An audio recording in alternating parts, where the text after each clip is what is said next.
Dernière fair nouvelle, voici une vidéo de Gene Hackman, lauréat d'un Oscar à ses débuts et connu pour sa vie recluse ces dernières années. De nouveaux éléments concernant l'enquête sur la mort de l'acteur Gene Hackman notamment, cette vidéo inédite viennent s'ajouter à la liste. Quant aux images même tournées à l'intérieur, les ayants droit de Hackman souhaitent empêcher leur diffusion, invoquant le respect de la vie privée. À l'intérieur du tunnel secret de Gene Hackman, l'air est si froid qu'on y voit son souffle. Les murs de pierre sont couverts de condensation. Le silence y est absolu. Pas un souffle de vent, aucun bruit venant d'en haut. Rien si ce n'est le goutte-à-goutte de l'eau quelque part dans l'obscurité. Les enquêteurs fédéraux avaient déjà découvert 2 corps dans le manoir situé au-dessus. Ils avaient donc dressé l'inventaire des lieux, une bibliothèque saccagée, un coffre-fort ouvert, des meubles traînés sur le sol. Ils pensaient pendant que le pire était derrière eux. Puis quelqu'un a découvert le passage secret derrière le mur et tout a basculé. Personne sur les lieux, ni le personnel, ni les voisins, ni les forces de l'ordre, n'imaginaient l'existence de ce tunnel. Ce fait change tout. Gene Hackman, l'un des acteurs les plus célèbres d'Hollywood, avait bâti sa vie entière sur le secret bien gardé. Il y est presque parvenu. Ce que les enquêteurs ont découvert au pied de ces marches de pierre n'était absolument pas censé être révélé. Et ce que cela révèle sur la véritable personnalité de Gene Hackman, ce n'est que le début. Le 26 février 2025, à 11 h, un convoi de véhicules fédéraux s'est arrêté devant des portes en acier renforcées dissimulées au cœur de la forêt, près de Santa Fe au Nouveau-Mexique. Derrière ces grilles se cachait une propriété de 4 millions de dollars. Le domaine privé de Gene Hackman, acteur oscarisé de 95 ans, et de son épouse Betsy Arakawa, 65 ans. Personne n'avait eu de leurs nouvelles depuis des jours. Aucun appel ne répondait, aucun employé ne se présentait au travail. Un silence complet régnait sur cette propriété qui, en temps normal, fonctionnait comme une petite base militaire. Voici ce que personne n'a remarqué au premier abord. C'est un homme à tout faire qui a donné l'alerte, pas un membre de la famille, pas un ami. Cet homme à tout faire a déclaré aux policiers, c'est qu'il pensait que le couple était décédé à l'intérieur. Il a fallu forcer les portails, couper les serrures, et cela seul a suffi à alerter les agents, quelque chose de grave se passait. Ce n'était pas une maison où quelqu'un avait laissé une porte ouverte par inadvertance. Tout dans ce complexe a été conçu pour rester scellé à moins qu'une personne à l'intérieur ne décide de l'ouvrir. Lorsque les agents sont entrés, ils s'attendaient à quelque chose de tragique, mais de banal. Je ne vois rien qui ressemble à un traumatisme contondant. C'est quand même bizarre qu'ils soient tous les deux morts, mec. Un couple de personnes âgées isolées qui s'éteignaient paisiblement dans ces derniers jours. Ce qu'ils ont découvert était tout sauf banal. Gene Hackman et Betsy Arakawa ont été retrouvés morts dans leur manoir avec leur chien. Les autorités ont confirmé par la suite que Betsy était décédée environ 1 semaine avant Gene. La cause de son décès, une grave infection virale. Le sien, une insuffisance cardiaque avec facteur aggravant de cause naturelle. Affaire classée en apparence, mais la scène ne correspondait pas aux documents. Réfléchissez-y. Le bureau du shérif de Santa Fe a affirmé dès le premier jour qu'aucun signe d'acte criminel n'avait été constaté. Un discours convenu censé clore l'affaire. Pourtant, dans cette même déclaration, ils ont admis que la chicane était suffisamment suspecte pour justifier une fouille médico-légale complète de la propriété. Pas d'acte criminel, certes, mais suffisamment suspecte pour faire intervenir des équipes fédérales équipées de caméras thermiques et des experts médico-légaux. Ces 2 déclarations sont incohérentes et la chronologie des événements soulève des questions restées sans réponse. Betsy est décédée 1 semaine entière avant Gene 7 jours plus tard. Cela signifie que Hackman, un homme de 95 ans, était resté seul dans cette maison avec le corps de sa femme pendant 1 semaine. Aucun appel à l'aide, aucune tentative pour contacter qui que ce soit. Betsy Hackman cherchait avant de mourir, et le récit relate la découverte des corps sans vie du couple par les policiers. Qu'est-ce qui peut maintenir un tel silence pendant 7 jours dans une maison avec un être cher décédé? La peur, le devoir ou la conscience qu'appeler à l'aide reviendrait à laisser entrer des inconnus. et que ces inconnus découvriraient ce qui se cachait dessous. Avant que cette histoire ne s'étende davantage, si ne serait-ce que la moitié de ce que les enquêteurs ont trouvé sous cette propriété s'avère exact. Il s'agira de l'une des découvertes les plus troublantes liées à la mort d'une célébrité dans l'histoire américaine moderne. Si vous n'êtes peut-être pas encore abonné, c'est le moment, car la suite est encore plus sombre, la forteresse qui la surplombe. Pour comprendre ce dans quoi le FBI a mis les pieds bois sous terre, il faut comprendre ce qui se trouvait au-dessus. La propriété de Gene Hackman ce n'est pas une maison. C'était une installation. Une forêt dense tout autour d'imposants murs de pierre autour du périmètre. Des détecteurs de mouvement à chaque point d'accès des caméras thermiques. Une surveillance 24 heures sur 24 rivalisant avec les sites secrets gouvernementaux. Le personnel était trié sur le volet, rigoureusement sélectionné et lié par des accords juridiques si stricts qu'aucun d'entre eux ne s'est jamais exprimé publiquement sur ce qui se passait entre ces murs. Réfléchissez-y un instant. Des décennies d'employés, de jardiniers, de femmes de ménage, d'agents d'entretien, et pas une seule fuite. À l'ère des réseaux sociaux, un tel silence n'est pas le fruit du hasard. Il est imposé. Les demandes de permis de construire concernant la propriété ont été retournées expurgées. Les registres fonciers présentaient des lacunes inexpliquées par les employés. Une chercheuse de la Société historique de Santa Fe a passé des mois à consulter les registres fonciers du domaine, puis a tout simplement abandonné. Elle a cessé de répondre aux appels et n'a jamais rien publié.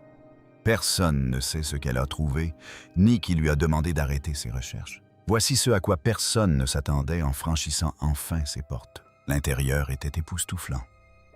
Des couloirs ornés de chefs-d'œuvre.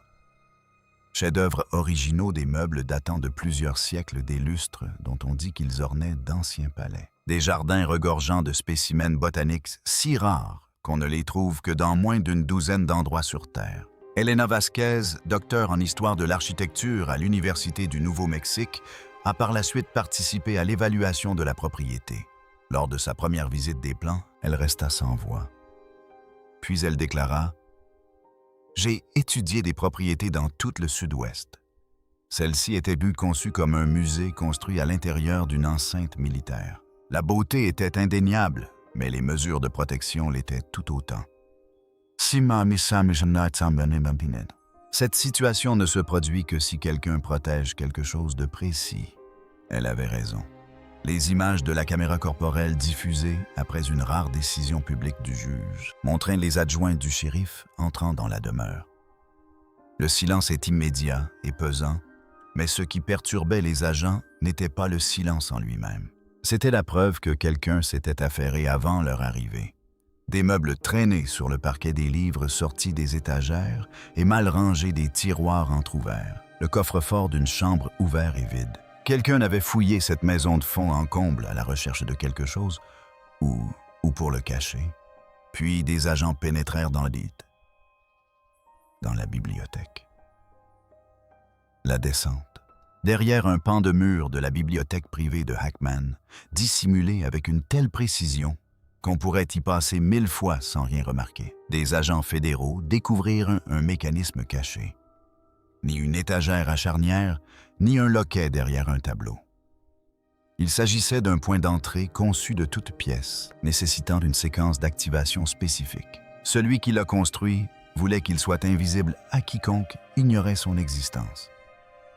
Derrière un étroit passage, des marches de pierre plongeant dans l'obscurité la plus totale. Aucune source de lumière, aucune ventilation, juste de la pierre taillée qui s'enfonce directement dans la terre. Les agents descendirent. La température chuta à chaque pas. L'air s'épaissit humide métallique, avec un goût de rouille. De la condensation s'accrochait au mur. Le faisceau de leur lampe torche balaya la pierre et s'arrêta net sur quelque chose qui immobilisa l'agent de tête. Et c'est là que ça devient étrange. Les murs étaient couverts de marques délibérées. Pas des graffitis, pas des décorations, mais des inscriptions précises, gravées à l'aide d'outils et intentionnellement certaines ressemblant à des notations alchimiques, d'autres à des plans techniques d'appareils qui n'auraient pas dû exister à l'époque de la construction de ce tunnel. Une partie du mur présentait ce qui semblait être le schéma d'une machine sans équivalent moderne. Des engrenages, des chambres et des conduits agencés selon des configurations qu'un technicien médico-légal a décrites plus tard comme une ingénierie sortie de nulle part. Une ingénierie sortie de... La construction elle-même racontait une histoire. Près de l'entrée de la bibliothèque, la maçonnerie datait du milieu du 20e siècle, des coupes nettes des matériaux industriels, des armatures en béton coulé. Mais plus les agents s'enfonçaient, plus les parois devenaient rugueuses. Joints taillés à la main, renforts rudimentaires, traces d'outils à la pioche et au burin, pas d'outils électriques. Marcus Devlin, ingénieur en structure, a examiné des photographies divulguées de l'intérieur du passage. Il les a longuement étudiées, puis les a mises de côté. « Chez n'est pas le propriétaire qui l'a construit », dit-il lentement. La partie supérieure a été rénovée, modernisée, renforcée, mais le cœur de ce tunnel était déjà là. Hackman s'y est installé. Il en a hérité. Ils atteignirent ensuite la chambre. Qu'est-ce qui les attendait? Un vaste espace souterrain figé dans le temps. De vieilles caisses en bois étaient empilées contre les murs. Certaines rongées par le temps s'étaient affaissées, déversant leur contenu sur le sol de pierre. Des documents jaunis. Des objets métalliques rouillés, des artefacts indéterminés. Un agent souleva le couvercle d'une boîte poussiéreuse et y découvrit des photographies fragiles aux bords gondolés. Des visages inconnus, vêtus de vêtements d'un autre siècle. Certaines photos montraient des réunions clandestines dans des pièces sans fenêtres. D'autres représentaient des lieux, des bâtiments, des espaces souterrains qui ne correspondaient à aucun endroit connu. Sur une image, un groupe d'hommes se tenait autour d'une table recouverte de cartes, une simple ampoule projetant des ombres dures sur leur visage. Au dos de la photographie, quelqu'un avait écrit une date 1937 et un seul mot dans une langue encore inconnue. Des dossiers reliés en cuir côtoyant les photographies. Des dates codées, des noms caviardés, des passages, décrivant des événements délibérément effacés des archives officielles. Certaines pages étaient impartialement brûlées. Quelqu'un avait tenté de les détruire, puis s'était arrêté. D'autres documents portaient des insignes liés à des organisations officiellement dissoutes depuis des décennies. La quantité de documents était stupéfiante. Les agents estimaient qu'il faudrait des années pour inventorier tout ce que contenait cette pièce. Le sol n'était pas simplement recouvert de pierres poussiéreuses. Il était orné de motifs circulaires, des motifs complexes et précis, qui, vus du ciel, ressemblaient à des cartes célestes, des cartes stellaires, et stellaires gravées dans le sol par quelqu'un qui savait exactement ce qu'il faisait. Ces motifs, loin d'être aléatoires ou décoratifs, correspondaient à des alignements astronomiques précis, des constellations, des positions planétaires et des trajectoires orbitales, le tout tracé avec une grande précision et nécessitant des connaissances mathématiques poussées. Celui qui les a gravés n'a pas agi au hasard. Il cartographiait quelque chose, ou bien il le signalait à quelqu'un qui viendrait plus tard et saurait le déchiffrer. Voici ce que personne n'a remarqué avant le passage de la seconde équipe. Les outils récupérés dans les caisses étaient tout aussi aberrants. Des gravures ne correspondaient à aucun fabricant ni à aucune période connue. Des mécanismes internes d'une telle précision exigeaient des techniques de fabrication qui n'existaient pas lors de la construction de ce tunnel. Un dispositif, un cylindre métallique de la taille d'une paume de main, muni d'anneaux internes rotatifs, semblait dépourvu de jointures, de méthodes d'assemblage visibles, comme coulé d'une seule pièce. Un exploit que les techniques métallurgiques actuelles peinent encore à reproduire à cette échelle.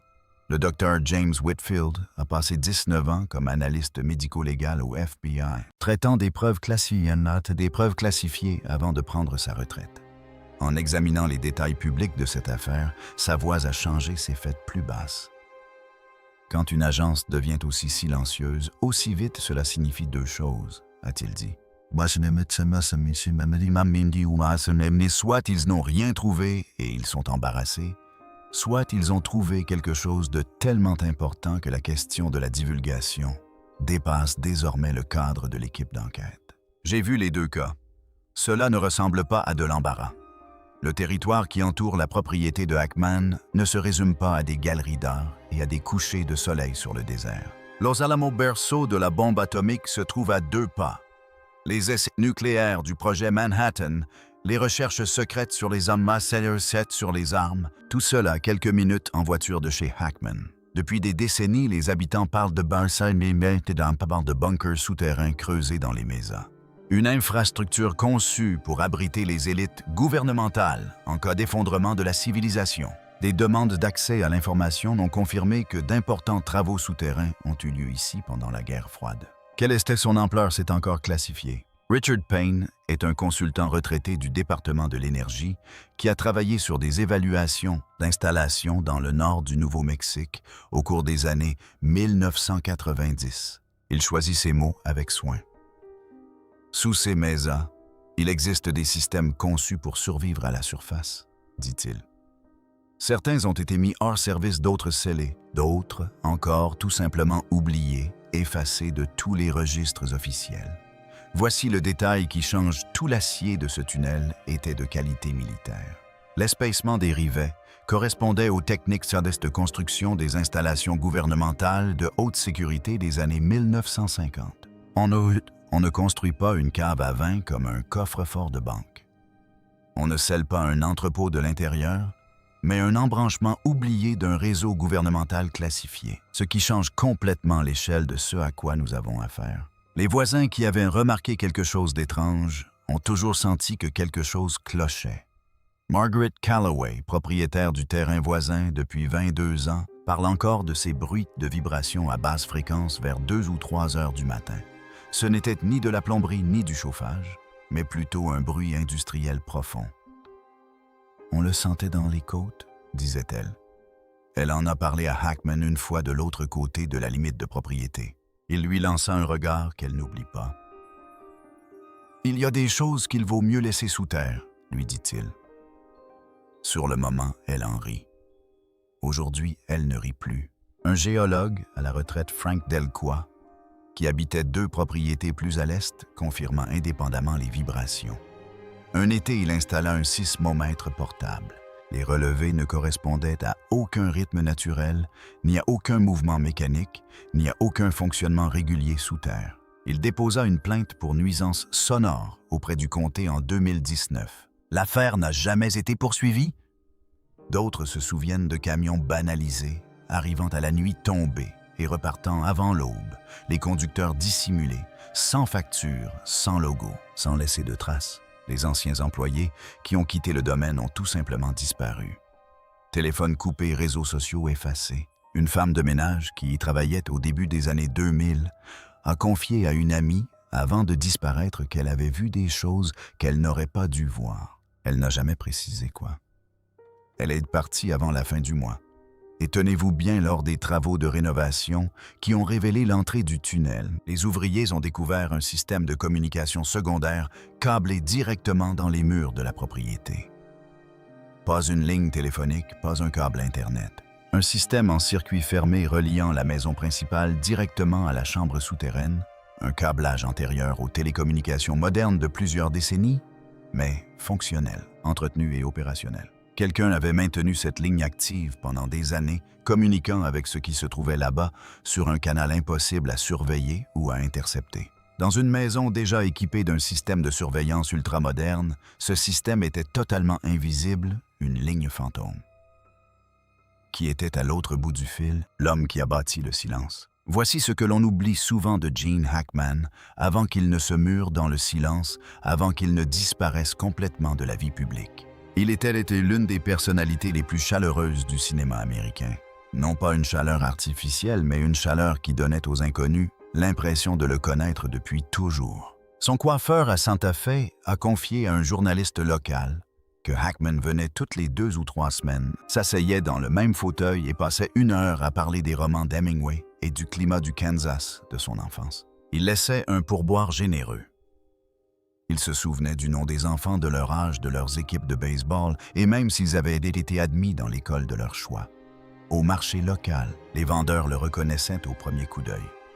Il achetait des piments verts en grande quantité et plaisantait sur son espagnol approximatif. Une bibliothécaire du quartier se souvenait de la façon dont il s'attardait, après les événements communautaires, sincèrement intéressé par les conversations auxquelles il s'était joint par hasard. présent curieux d'une manière rare chez les personnes de sa notoriété. Cet homme n'était pas fait pour l'isolement. Réfléchissez-y.